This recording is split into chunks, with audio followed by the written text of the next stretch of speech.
The Lakers have been on the wrong side of these injury reports over the last few weeks.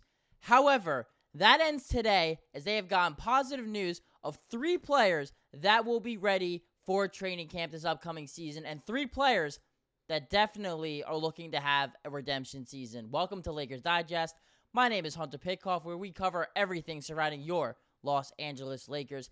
If you have not already, guys, please subscribe to the YouTube channel. Over the last couple of videos here, 15% of you are subscribed, but 85% of you guys watching these videos are not subscribed. I've been responding to a lot of your comments too. I'm trying to keep the engagement up. We're keeping polls up, and we're trying to amp up the excitement for your Los Angeles Lakers entering this season. So if you don't want to be a part of that, that's fine, but I suggest you do if you've been watching all these videos. Please subscribe. It does mean a lot to us, and let's keep growing this family that we have here. But to get into the topic of today's video, massive Lakers injury updates and how this will help out the Lakers in the short term and potentially the long term here as well, because one issue that the Lakers ran into last year was a lot of guys not being available for long durations of time throughout the course of the season. That's with a lot of teams. This is not something new, but the Lakers, it felt like outside LeBron, Anthony Davis, and Austin Reaves, a lot of guys were missing games, and a lot of those role players that you need to contend in the NBA, a lot of those guys were the ones that missed time, and we saw that actually ended up paying big dividends. It was death by 1,000 cuts for the Los Angeles Lakers last season, and Dave McMenamin, who covers the Lakers for ESPN, put out in an article today saying, while Christian Wood underwent surgery last week and Jared Vanderbilt's foot is still not 100%, sources confirmed to ESPN that Gabe Vincent, Cam Reddish, and Jalen Hood-Schifino will be ready to compete 4 minutes from the start, giving Redick, of course, the new head coach of the Lakers, more options. So, while I know Laker fans, they hear this news and they're like, ugh, are we really doing this again? Are we really going to hype up some of these guys like Cam Reddish, who had a rough season last year, Gabe Vincent, who damn near missed the entire season, and Jalen Hood-Schifino, who, don't look now, Laker fans, but he was the first round pick for the Lakers just a year ago, and people are already ready to write him off and, send him somewhere else. But this is only good news for the Lakers. Here's why. Because the Lakers, man, the more players you got, the more success you're going to have. It's a simple formula, guys. And the fact that they even have options is a good thing. Now, are the Lakers a Jalen Hood-Schifino away from winning a championship? No. Are they a Cam Reddish away from winning a championship? No. Are they even a Gabe Vincent away from winning a championship? Maybe not. However, we saw during spurts of last year where Cam Reddish made a big impact on the team. Jalen Hood-Schifino is a first-round talent who the Lakers had a lottery grade on. If he can end up living up to that billing this year, perhaps he shocks us. This is a guy that no one's really talking about and expecting to really have an impact on this team. That could be big. And then Gabe Vincent as well.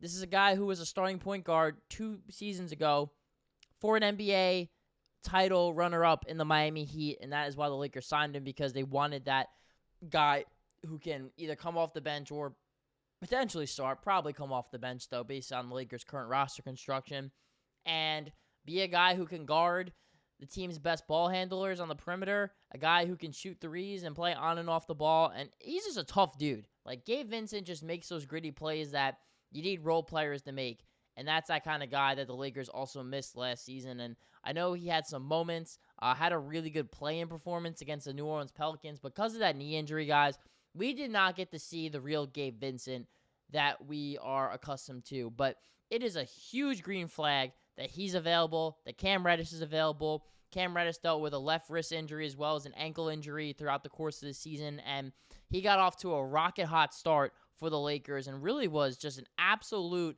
pest, kind of like that DB in football that just constantly is making plays over the top and, forcing fumbles and creating interceptions. Like, that was Cam Reddish for this team.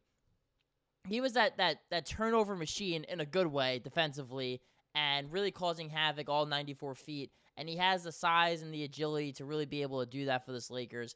And that's a guy that you wish the Lakers had at his full defensive ability the entire season, but perhaps this season you're able to get that. And Jalen Hood-Schifino, the fact that he's healthy is good because last year he was dealing with so many injuries, and this is a guy who I'm telling you guys, I don't think we should just write him off yet.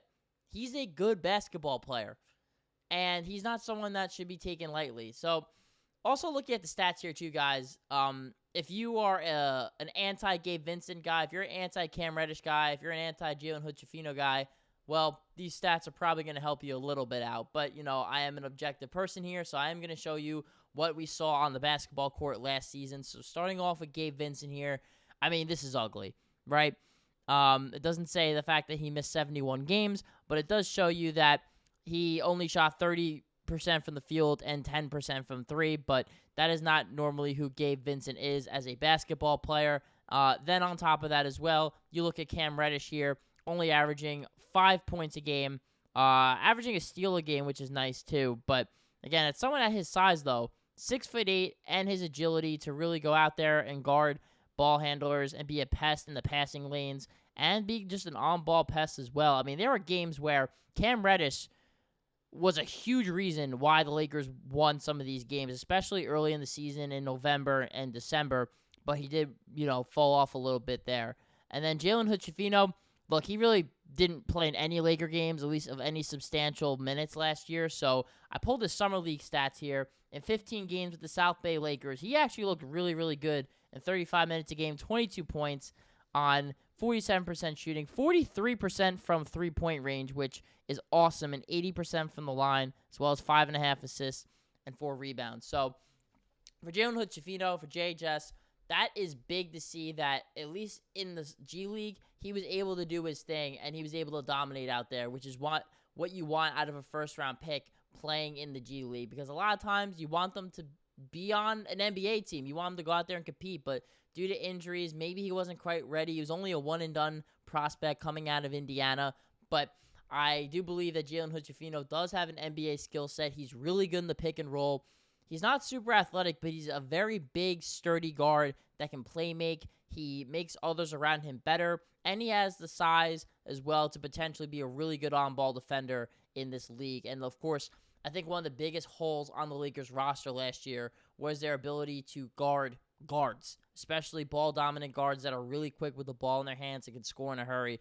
Those are the type of players that the Lakers really struggle with defensively. And if Jared Vanderbilt's going to miss time potentially, or he's not 100% healthy to start the season, guys like Gabe Vincent, guys like Jalen Hood-Schifino and Cam Reddish, if at least one of those guys can step up and elevate their game, that is going to be huge for the Los Angeles Lakers. And that does bring us to our final point here.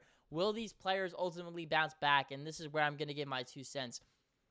I think that Gabe Vincent has been one of the most overlooked Lakers on this team. And as of right now, I think it's safe to say that there's probably not going to be a massive move or trade that's going to happen, and that this roster is probably what the Lakers are going to run with to at least start off the year.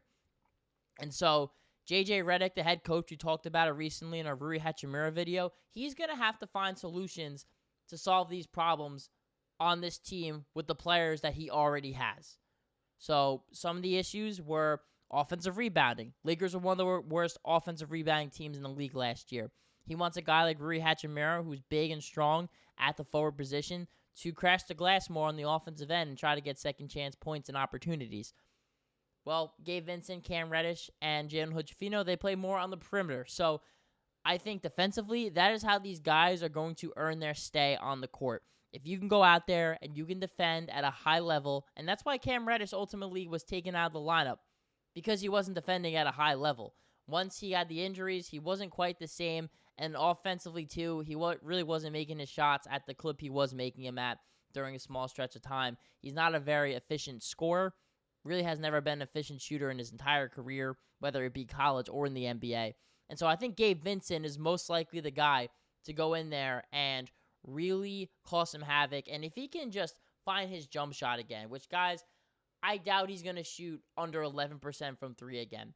With a full, healthy offseason, hopefully, fingers crossed for Gabe Vincent, this could be the year he can finally play like an elite backup guard and really kind of complement D'Angelo Russell and Austin Reaves, who neither of them are great defenders, but Gabe Vincent is that guy, and he could be somebody who can play next to Reaves, play next to D'Angelo Russell, and he's not a ball-dominant guard either, so he can play next to a LeBron James and Anthony Davis that have the ball in their hands quite often while not being able to take away from what they can do. And on top of that as well, Gabe Vincent, a really good spot-up shooter. And then Jalen Hood-Schifino, look, if he's healthy this year, the expectations are a little bit higher. He's going to have to really fight for his minutes on this team because they have some very talented guards that are going to get minutes, like Reaves, D'Lo, and Gabe.